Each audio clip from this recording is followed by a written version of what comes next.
আসসালামু আলাইকুম গাইস, কেমন আছেন আপনারা সবাই? নতুন ব্লগে স্বাগতম গাইস। আজকে আপনাদের সাথে কথা বলবো অ্যাকচুয়ালি একটা বিষয় নিয়ে। আমি আগামীকালকে দেশের উদ্দেশ্যে রওনা হবো এখান থেকে। তো অলরেডি টিকিট সব কাটা হয়ে গেছে। এখন আমি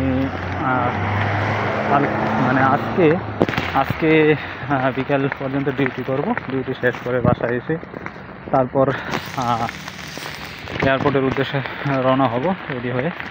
তো গাইস, আমার ফ্লাইট প্রায় 12টার সময়, 11:55 ফ্লাইট। 11:55 আপনার ভ্লাদিভস্টক থেকে মানে রাশিয়া থেকে চায়নার উদ্দেশ্যে রওনা হলো। চায়না থেকে তারপর কয়েকটা এয়ারপোর্ট চেঞ্জ করে বাংলাদেশে। মোটামুটি লং ট্রিপ বলা চলে। তো গাইস, এখন রাশিয়াতে আজকে বৃষ্টি হচ্ছে, প্রচুর বৃষ্টি হচ্ছে। সকালবেলায় বৃষ্টি হচ্ছে, অলরেডি গাছপালা খুবই সবুজ হয়ে গেছে। ঠান্ডা আবহাওয়া কেটে গেছে। 2 মাসের জন্য অ্যাকচুয়ালি ঠান্ডাটা কমে যাবে আশা করা যায়। 2 মাস খুবই সামার সিজন বললে চলে, হালকা ঠান্ডা বাতাস। তো গাইস, আমি প্রায় 2 বছর পর আজকে দেশের উদ্দেশ্যে রওনা হবো। 2 বছর এখানে জব করলাম। তো আমি ছুটিতে যাচ্ছি অলমোস্ট 3 মাসের মতো ছুটি, কয়েকদিন কম হবে, 4-5 দিন। তো আগামী অগাস্টে আবার রাশিয়াতে ব্যাক করবো ইনশাল্লাহ। তো এখন ছুটিতে যাচ্ছি। তো রাশিয়া সম্পর্কে কেউ জানার ইচ্ছা থাকলে অবশ্যই কমেন্ট বক্সে জানাবেন, কারণ রাশিয়াতে আপনার অনেক লোকজন আসতেছে, অনেকের অনেক কিছু জানার থাকে। তো অনেকে কমেন্ট করে, আমি আনসার দেওয়ার চেষ্টা করি, বাট এই কয়েকটা দিন একটু বিজি ছিলাম, সময় করে উঠতে পারিনি। ডিউটি করে এসে মার্কেট টার্কেটে যাওয়া আসা, তারপর আবার নতুন কন্ট্রাক্টের অনেক কিছু,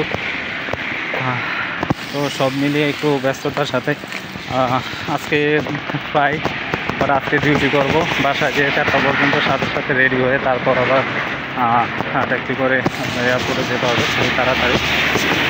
খুবই ব্যস্ততার মধ্যে আছি। তো গাইস, যারা আমার ভিডিওগুলো দেখেন, লাইক দিন, শেয়ার করেন, সবাইকে অনেক ধন্যবাদ। ভিডিওটি লাইক দেবেন, শেয়ার করবেন, আপনাদের সাথে দেখার চেষ্টা করি। তো দেশে গিয়ে কথা হবে। তাছাড়া আমি চায়না থেকে রাশিয়া থেকে অ্যাকচুয়ালি বাংলাদেশে কীভাবে যাই, কোন রুটে ফ্লাইট ইউজ করি করবো এবার ট্রিপে। তো আমি চেষ্টা করবো আপনাদের সাথে শেয়ার করার। তো যদি ভিডিও শ্যুট করতে পারি ইনশাআল্লাহ শেয়ার করার চেষ্টা করবো। তো চ্যানেলে নতুন হয়ে থাকলে চ্যানেলটি সাবস্ক্রাইব করে রাখবেন, সেই সাথে আমার ভিডিওগুলোতে লাইক দিয়ে রাখবেন, যাতে পরবর্তী ভিডিওগুলো আপনারা দেখতে পারেন। তো আশা করি সবাই ভালো থাকবেন। ভিডিওটি লং করবো না, এখন বৃষ্টি হচ্ছে, দেখতেছেন আমি ছাতা নিয়ে হেঁটে যাচ্ছি। তো এখন একটু কমছে, সেই জন্য একটু তাড়াতাড়ি যেতে পারতেছি। তো ভালো থাকবেন সবাই গাইস, দেখা হবে পরবর্তী ভিডিওতে ইনশাল্লাহ। আজকে ভিডিও শুট করবো ইনশাল্লাহ, কীভাবে যাচ্ছি আমি। তো চ্যানেলটিতে নজর রাখবেন দেখার জন্য ইনশাল্লাহ। হয়তো বা দেশে গিয়ে আমি আপলোড করবো। তো ভালো থাকবেন সবাই।